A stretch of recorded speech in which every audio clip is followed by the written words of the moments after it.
Hi friends, today நம்ம என்ன topic discuss பண்ண போகிறோம் அப்படிங்கிறது ஆல்ரெடி உங்களுக்கு தெரிஞ்சிருக்கும். ஸோ வாங்க நம்ம டைரெக்டாக வந்து டாபிக் உள்ளே போயிடலாம்.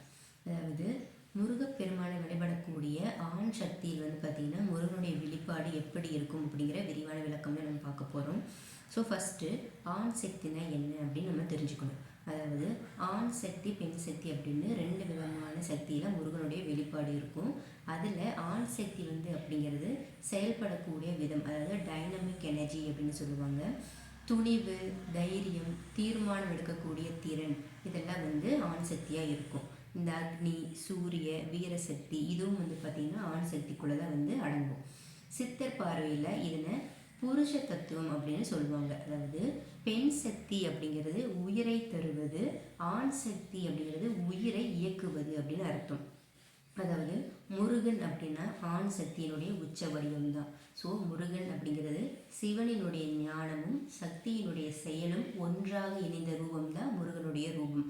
அதனால தான் அவர் யுத்த வீரன், ஞான குரு, தீமையை அடக்கக்கூடிய தீ, அசுரத்தை அழிக்கக்கூடிய அறிவு. ஸோ இவை அனைத்துமே வந்து பார்த்திங்கன்னா ஆண் சக்தியினுடைய செயல்பாடுகளாக இருக்கும். ஸோ ஆண்களுடைய உடலில் முருகன் வெளிப்பாடு எப்படி இருக்கும் அப்படின்னா, சில ஆண்களில் முருகன் சக்தி வந்து இந்த மாதிரி விஷயங்கள தோன்றும். அதாவது திடீர்னு வந்து பார்த்திங்கன்னா அவங்களுக்குள்ளே எழக்கூடிய தைரியம் மூலியமாக அவர் வெளிப்படுவார். அநியாயத்தை பார்த்தா பொறுக்காத மனத்தை உடையவர்களாக இருப்பார்கள். தனிமையை வந்து விரும்பக்கூடியவர்களாக இருப்பார்கள். மௌனம் வந்து அதிகரிக்கும். இதுக்கு முன்னாடி அவங்க நிறைய பேசியிருப்பாங்க, எல்லாம் பண்ணியிருப்பாங்க. ஆனால் சடனாக வந்து பார்த்திங்கன்னா அவங்களுக்குள்ள முருகன் வெளிப்பாடு வெளிப்படும் பொழுது மௌனம் வந்து அதிகரிக்கும். கண்கள் வந்து பார்த்திங்கன்னா தீவிரம், எல்லாத்தையுமே ஆராய்ச்சி செய்யணும் அப்படிங்கிற தீவிரம் வந்து உருவாகும். பொய்யை வந்து சகிக்காத இயல்பு வந்து உண்டாகும். அதாவது சத்தியத்தை மட்டுமே பேச வேண்டிய கட்டாயம் வந்து நம்ம உருவாக்கப்பட்டிருக்கோம் அப்படிங்கிற உணர்வு வந்து ஆண் உடலில் வந்து முருகன் வெளிப்படுவார். ஸோ இவையெல்லாம் என்ன சொல்ல வருது அப்படின்னா, உங்களுக்கு உள்ளே இருக்கக்கூடிய முருகனுடைய சக்தி வந்து செயல்பட ஆரம்பிச்சிருக்கு அப்படிங்கிறக்கான அறிகுறிகள் தான் இந்த தைரியம் எழுவது, மௌனம் அதிகரிப்பது இதெல்லாம்.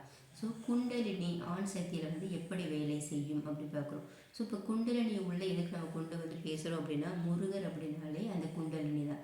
அதனால் குண்டலினி ஆண் சக்தியில் வந்து எப்படி வேலை செய்யும் அப்படின்னா, ஒரு ஆண் வந்து இப்போ தியானம் பண்ணிகிட்ருக்காரு அப்படின்னா அவரோட உடலில் வந்து குண்டலினி வந்து எழும் பொழுது அவருக்கு மூலாதாரத்தில் வந்து பார்த்திங்கன்னா தீப்பொறி வந்து எழுவது போல உணர்வு வரும்.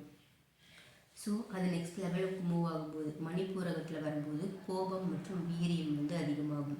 அநாகதமில் வரும்பொழுது கருணை வந்து அதிகரிக்கும். விசுத்தி சக்கரத்தில் வந்து ஆக்டிவேட் ஆகும்போது உண்மையான பேச்சுத்தன்மை அதிகரிக்கும். ஆம்யா சக்கரத்தில் வந்து தெளிவு கிடைக்கும். அதுக்கப்புறம் கடைசியாக அதை சஹஸ்ராரம் அப்படின்னு சொல்ல நிலைமைக்கு வரும்பொழுது மௌனம் வந்து அவங்களுக்கு அதிகரிக்கும். ஸோ இந்த நிலையில தான் முருகர் வந்து ஞானஸ்கந்தனாக வெளிப்படுவார் அப்படின்னு சொல்கிறாங்க. அதாவது சித்தருக்கு சொல்லக்கூடிய விளக்கம் வந்து என்ன அப்படின்னா, ஆண் உடலில் முருகர் வந்து வெளிப்பட்டால் அவர் வந்து போர் செய்ய மாட்டார், பொய்யை வந்து எரிக்கக்கூடிய சக்தியாக பிறப்பான் அப்படின்னு சொல்கிறாங்க.